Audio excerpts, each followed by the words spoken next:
Hello, hello, it's me, Janette. How are you? Hope you've been well, hope you've been amazing. In today's video, I'm doing a little bit of a fall stash building with lots of stamping and lots of inking, but first, coffee, of course, you guys. Pumpkin spice creamer is one of the things that I've missed most about living in the US, so really happy to be reunited with some good pumpkin spice action. Anywho, let me know what kind of coffee you like to drink. Maybe you don't like coffee. Maybe you like tea. I love coffee, but I just like the instant coffee stuff. Let me know if you like Nescafe. Is basically what I like. Anywho, so today I'm going to be building some stuff for my fall stash. I don't have very much fall inspired things left in my stash.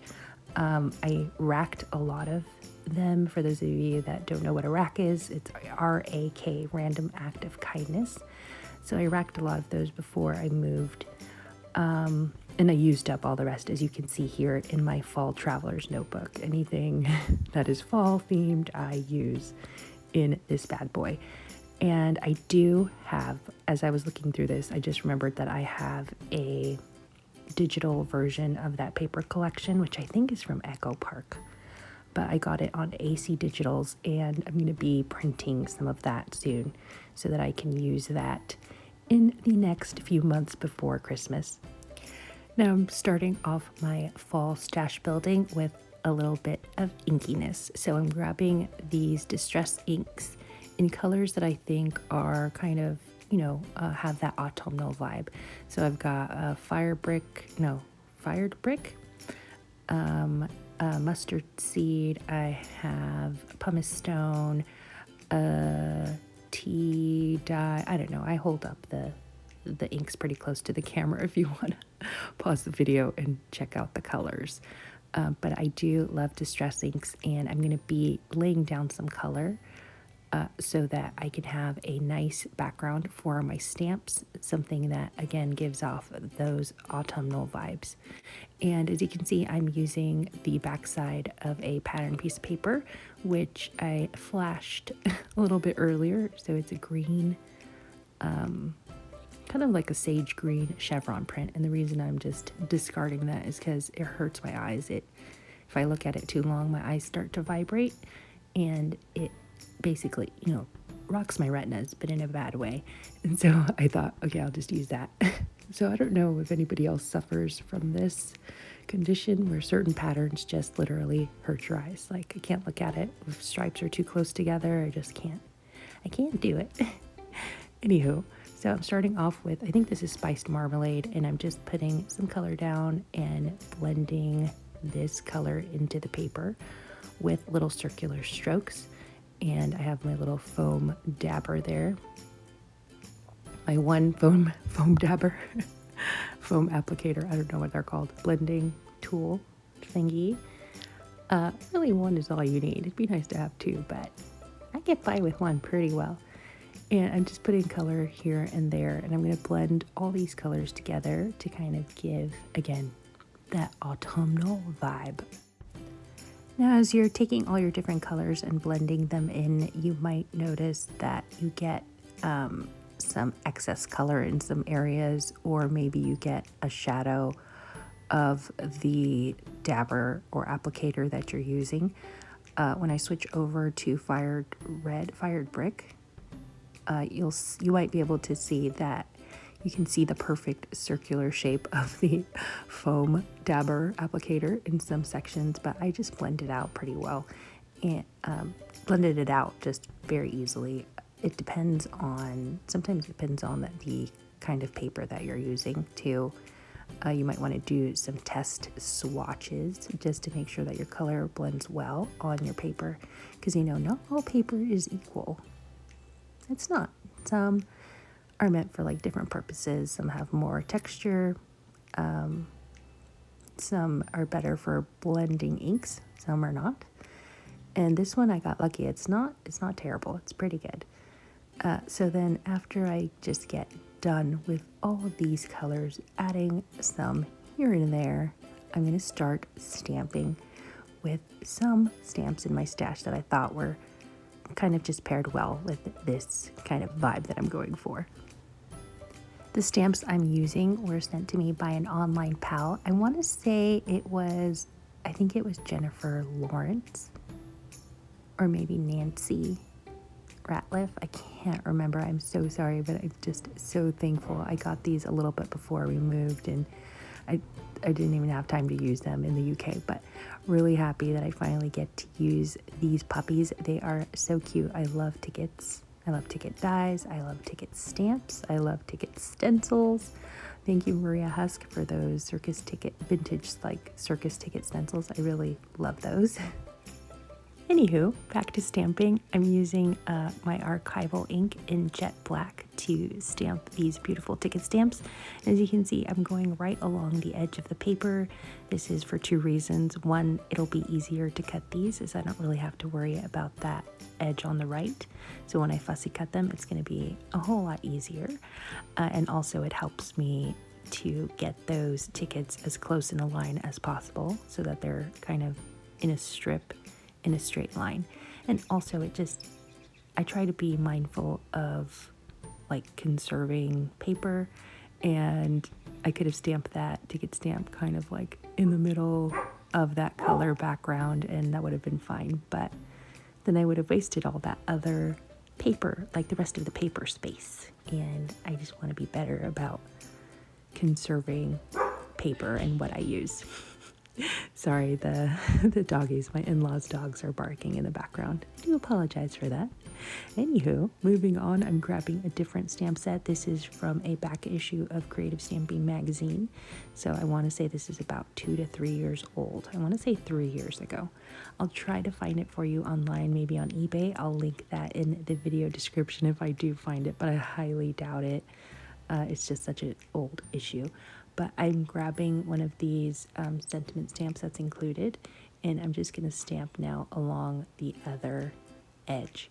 And again, this is to line up to make the fussy cutting process a lot easier.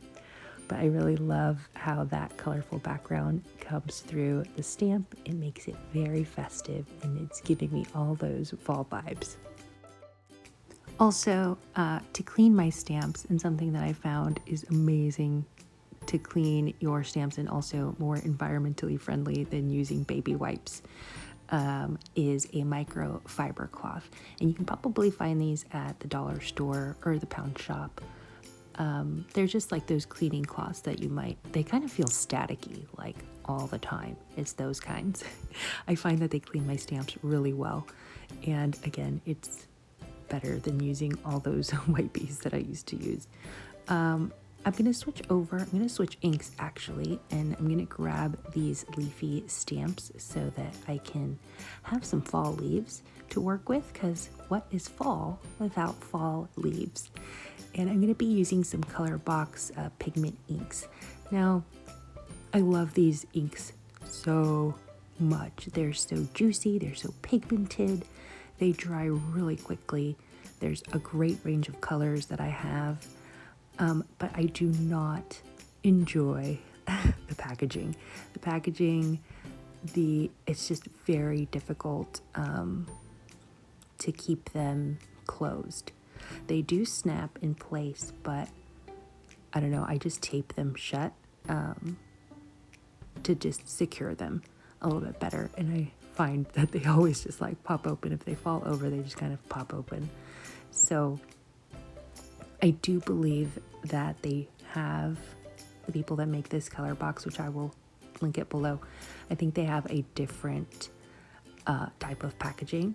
So I will link that because I highly recommend these inks. They're super bright and juicy and just like a great ink pads. If you're looking for some good pigment color ink pads, these are it. But the packaging is not good, guys. It's not. It's very difficult. Next, I'm moving on to fussy cutting. Now, I cut out a large portion of this video. You probably see those squirrels there that are colored in the background and those different leaves that I stamped. Those were just kind of like sidetracked experiments. I was using some brand new watercolor pencils that I discovered in my stash, and so I was just coloring these squirrels kind of to see what they look like, to see how the watercolor pencils kind of fared. I don't know, I was struggling because I don't have any watercolor brushes. I got rid of all my watercolor brushes, the ones that held the water in the pen, those water brushes. They got super duper mildewy somewhere in the process, and they were just like all black on the inside, on the outside, and I could have soaked them in bleach, but it was just, I thought I'm just gonna toss these, I'm sorry, and I'm gonna get some new ones because they were just really bad. Anywho, so here is my fussy cut leaf, and hopefully, sorry, back to the squirrels. Hopefully I can do a whole nother video dedicated to coloring, which was requested by Naomi Smith. So I would love to be able to do that. So stay tuned, because I was pretty impressed with the watercolor pencils, actually. So I fussy cut out those sentiments that I stamped and some of the leaves and also the tickets. Now I can move on to creating my first journal layout for autumn 2021. Super exciting. So I'm just gonna use my little glue stick and not glue this upside down and glue that sentiment down. I really like it. It's got all the autumn vibes. And then this leaf that I fussy cut earlier. Also super impressed that it's already dried. Again, those color box inks are amazing. Hopefully they've fixed the packaging issue. So as I'm gluing this down, I accidentally have inky fingers, and I have made a mess of my little page there. So I'm just gonna cover. I don't know why I thought the microfiber cloth would clean it up. It made it worse. And so what I'm gonna do now is just grab a different die cut. So this is one that I stamped as I was preparing for this video, just kind of testing out this technique to see how it would look, if it would give me all those fall feels that I was looking for. So I'm just gluing that down, hiding that awful inky mess that I made there, and I'm going to be grabbing some other die cuts that I also some other things that I built from my stash when I was preparing for this video.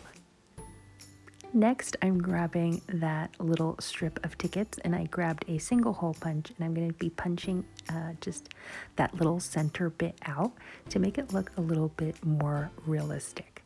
So I'm going to glue that down behind the flowers, a little bit behind the sentiment there at the top.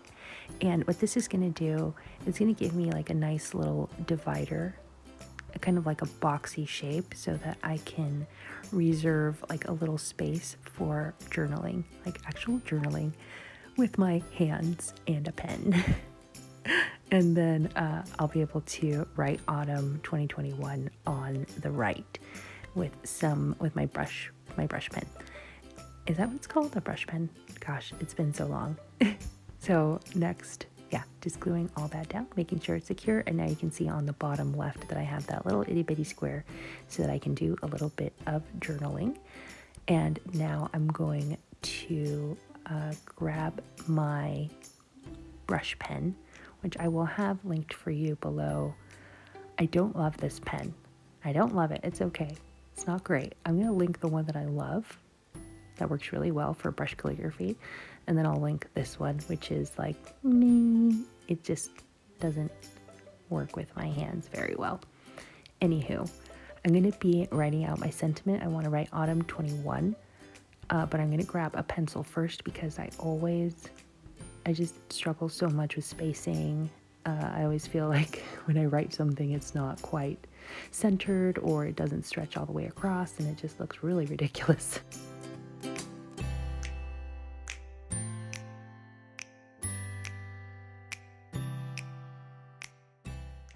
I wanted to add some more flowers to this because I thought these were so pretty.